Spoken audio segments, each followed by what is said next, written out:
After the defeat in World War I, the German people, poor, empty, ashamed. Put yourself in their place.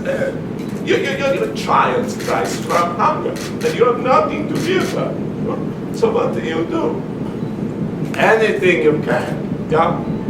Well, the concept of the rejection of collective guilt, the idea that not all Germans were bad, not all Americans were good, that three-dimensional concept of what people are like, I think resonates with the audience because they don't walk through the world, seeing bad guys and good guys. We were all kind of gray, and Wiesenthal had a way of speaking in terms of humanity.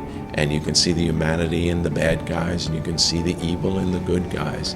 And I think it's very dangerous when Nazis, German soldiers are all portrayed in movies and films like vampires. Because what it does, it distances you from them. And you shouldn't, because each of us has the potential of evil in us. And Wiesenthal understood that. I got a call from a woman who is in California, Karyl Lynn Burns, who works and runs the Rubicon Theatre. And she said, Daryl, I'd like to tell you about a play that I know. It's called Wiesenthal. I said, Karyl Lynn, I don't believe it. A friend of mine in Florida just told me about this play. This is meant to be. Send me the play, I'd love to read it.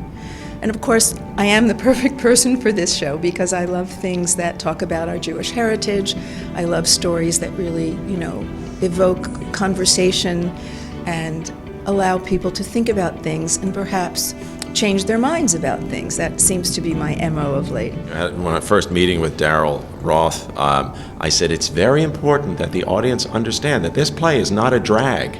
It's not a drag. This guy had a wonderful sense of humor, and he was extremely entertaining, so it's not a drag. And Daryl said, oh, that's too bad, because I do drag so well. I was directing Tom Dugan in a play, an Irish play, and it was kind of a massive project where he had to talk and talk so much. It was a Conor McPherson play, and he said, I'm writing something that I would love for you to take a look at.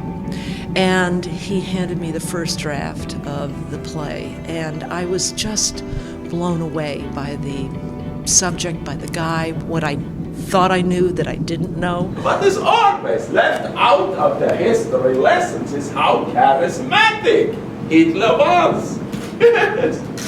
He was an amazing public speaker. He was fascinating. He was mesmerizing. You could feel heat when looking into his eyes.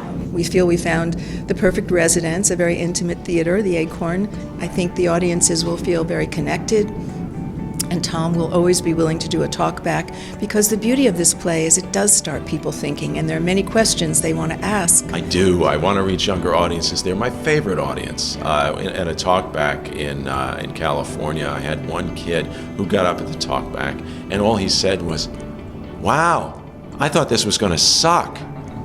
And it's my greatest review. If you can get a teenager to be excited about the message about the play, then I really have done my job. Because I think it's incumbent on our generation to pass on the lessons learned in the Holocaust.